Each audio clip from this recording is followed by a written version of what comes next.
नमस्कार, देश प्रदेश के इस खास शो में आपका बहुत बहुत स्वागत है। मैं हूं आपके साथ जया कौशिक। सबसे पहले खबर कर्नाटक से, जहां हलाल मीट और अजान के बाद अब स्कूलों में बाइबल पढ़ाने का विरोध शुरू हो गया है। दरअसल दक्षिणपंथी हिंदू संगठनों के निशाने पर अब बाइबल है। उनका कहना है कि बेंगलुरु के प्रतिष्ठित क्लेरेंस हाई स्कूल में बाइबल की पढ़ाई रोकी जानी चाहिए और इसको लेकर उन्होंने हंगामा यहां पर खड़ा कर दिया। आइए देखते हैं इस पर हमारे सहयोगी निहाल किदवई की रिपोर्ट।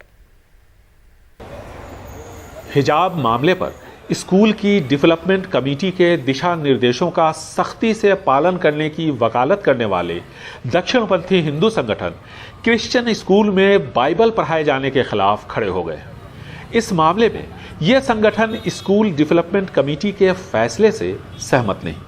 भारत का स्कूल या भारत का कोई भी एजुकेशन सिस्टम वो संविधान के आधार पर चलना चाहिए और भारत के एजुकेशन एक्ट के अनुसार चलना चाहिए। यहाँ पर आप किसी बच्चे को कह रहे हैं कि नहीं आपको बाइबल पढ़ने के लिए मिलेगा या बाइबल आप पढ़ना है, तो फिर वहाँ पर जो एडमिशन दे रहे हैं वो अन्य धर्मीय बच्चों को क्यों दे रहे हैं? आपका ईसाई स्कूल है वो ईसाइयों के है तो ईसाइयों के लिए रखिए। तो ये छोटे बच्चों के मन को प्रभावित करके उनको कन्वर्जन के जाल में लाने के लिए जो प्रयास चल रहा है, इसके लिए हमारा यहाँ पर इसका विरोध है। 1914 में बना क्लेरेंस हाई स्कूल बेंगलुरु के प्रतिष्ठित स्कूलों में से है। दाखिले के आवेदन पत्र पर साफ लिखा है कि यहाँ बाइबल पढ़ाई जाती है और जो अभिभावक या छात्र इससे सहमत हैं वो ही यहाँ दाखिला लें। We are aware that some people in society कुछ लोगों को हमारे स्कूल की एक पॉलिसी पर एतराज है। हम अपने वकीलों से सलाह मशवरा कर रहे हैं। हम देश के कानून से प्यार करते हैं और इसके दायरे में बंधे हैं। हम ऐसा कुछ नहीं करेंगे जो कानून का उल्लंघन हो। We will follow their advice in keeping with the law of the land. School में बाइबल पर रोक से पहले इसी हिंदू जन जागृति समिति ने हलाल मीट के बहिष्कार की मांग की थी। बजरंग दल और विश्व हिंदू परिषद ने मंदिर परिसरों और धार्मिक मेलों से गैर हिंदुओं की दुकानें हटाने की मुहिम छेड़ी। प्रमोद मुतालिक की श्री राम सेने ने हनुमान मंदिर के बाहर एक मुस्लिम तरबूज कारोबारी की दुकान तोड़ दी। अजान को लेकर भी ये संगठन सड़कों पर आ चुके हैं। लव जिहाद के नाम पर दक्षिण कन्नड़ा जिले में हिंसा आम बात है। अगले साल कर्नाटक में विधानसभा के चुनाव हैं। बेरोजगारी और महंगाई के बीच मुद्दे तलाशती बीजेपी पर सांप्रदायिक ध्रुवीकरण का आरोप लग रहा है। येडियुरप्पा के उत्तराधिकारी मुख्यमंत्री बसवराज बोम्मई की पकड़ आरएसएस और पार्टी पर वैसी नहीं है जैसी येडियुरप्पा की हुआ करती थी। ऐसे में नेताओं के साथ साथ छोटे बड़े संगठनों में भी मौके का फायदा उठाने की होड़ लगी है। हालात तेजी से बिगड़ रहे हैं। नुकसान इस राज्य की छवि का हो रहा है। बेंगलुरु से कैमरामैन कुमार के साथ निहाल किदवई, एनडीटीवी इंडिया। बिहार में जेडीयू और बीजेपी के बीच अब तनातनी बढ़ती ही चली जा रही है। ताजा मामला समान नागरिक संहिता को लेकर है और साथ ही सिलेबस में सीबीएसई के सिलेबस में बदलाव का। बीजेपी के सुर अलग हैं और जेडीयू के तेवर बिल्कुल अलग। देखते हैं रिपोर्ट। कल ही भोपाल में अमित शाह ने ऐलान किया है कि धारा 370 तो हमने खत्म कर दिया। राम जन्मभूमि पर मंदिर का काम चालू हो गया। अब एक काम बचा कॉमन सिविल कोड का। कल अमित शाह ने ऐलान किया है कि देश के अंदर जहां जहां बीजेपी की सरकारें हैं वो अपने अपने राज्य में कॉमन सिविल कोड, समान नागरिक संहिता को भी और लागू करने का काम करेगी। वीर कुंवर सिंह जयंती पर जगदीशपुर में सुशील मोदी के इस ऐलान को खारिज करने में जेडीयू ने जरा भी समय नहीं लिया। बिहार में कॉमन सिविल कोड लागू नहीं होगा सर? नहीं, क्यों लागू होगा? सवाल ही नहीं उठता है, क्योंकि बिहार के लोग मिलजुल कर रह रहे हैं हर तरह से। यहाँ कहाँ से यह प्रश्न उठता है? अभी ये विवाद थमा भी नहीं था कि नीतीश के नजदीकी शिक्षा मंत्री विजय कुमार चौधरी ने सीबीएसई द्वारा पाठ्यक्रम में किए बदलाव पर अपना विरोध सार्वजनिक कर दिया। इनको अलग नहीं करना चाहिए और सारे लोगों को जानना चाहिए। और इतिहास तो पढ़ा ही जाता है, इतिहास तो समझा ही जाता है सीख लेने के लिए।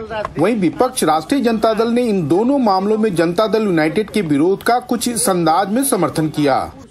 ये आरएसएस के एजेंडे पे देश चल रहा है। देश नागपुर से चल रहा है। ये तो हम लोग पहले से बोलते रहे। देश जो है वो नागपुर से चल रहा है और जाहिर सी बात है वो पूरे मुल्क में आरएसएस जो एजेंडा जो है अपना संविधान की जगह पर वो अपना एजेंडा लागू करना चाहता है। कुछ मुद्दों पर मतांतर के बावजूद फिलहाल बिहार में नीतीश कुमार सरकार को इसलिए कोई खतरा नहीं है क्योंकि जिन मुद्दों पर भाजपा का विरोध है, जैसे जातिगत जनगणना, जहां पर नीतीश कुमार को बिहार के कमोबेश हर राजनीतिक दल का समर्थन प्राप्त है, वहां पर उन्होंने अपना अगला कदम किसी न किसी बहाने अभी तक टाला हुआ है। पटना से कैमरामैन हबीब अली के साथ मनीष कुमार, एनडीटीवी इंडिया के लिए।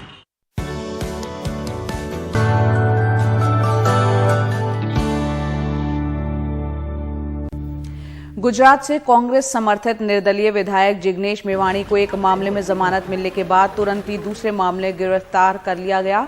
मेवाणी को प्रधानमंत्री मोदी के खिलाफ ट्वीट करने के मामले में जमानत मिली थी, लेकिन इसके बाद ही पुलिस पर हमला करने के मामले में गिरफ्तार किया गया। कथित हमला 21 अप्रैल को हुआ था, जब गिरफ्तारी के बाद मेवाणी को गुवाहाटी से कोकराझार लाया जा रहा था। एक महिला पुलिस अधिकारी ने यह मामला दर्ज कराया है। जिग्नेश मेवाणी को असम पुलिस ने बुधवार को गुजरात से गिरफ्तार किया था।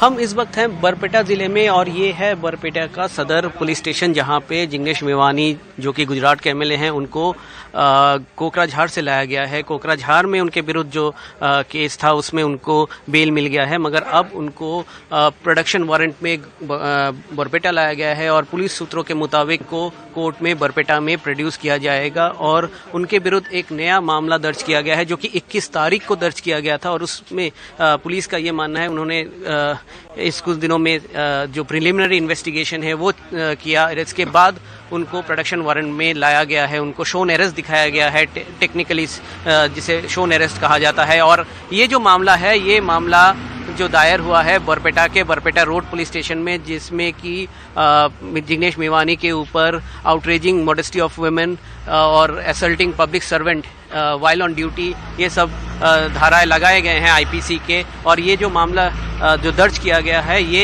एक लेडी पुलिस कांस्टेबल के कंप्लेन के ऊपर है। पुलिस सूत्रों से जो हमें खबर लग रही है कि एक लेडी पुलिस कांस्टेबल से के कंप्लेन के ऊपर ही ये मामला दर्ज किया गया है। और पुलिस के सूत्रों से और भी जो खबर हमें लग रही है कि इस मामले में बरपेटा के कोर्ट में प्रोड्यूस किया जाएगा। उन जो डिफेंस काउंसिल है जिग्नेश मेवाणी के, उन्होंने हमसे ये कहा है कि एक फ्रेश बेल पिटीशन भी वो मूव करेंगे। और अब देखने लायक बात ये रहेगी बरपेटा कोर्ट क्या फैसला लेता है। जिग्नेश मेवाणी के लिए असम में जो लीगल बैटल है वो और भी देखा जा रहा है। पहले केस में बेल मिलने के बाद अब ये दूसरा केस उनके विरुद्ध लगाया गया है और इसमें क्या नतीजा निकलता है ये बरपेटा कोर्ट डिसाइड करेगी।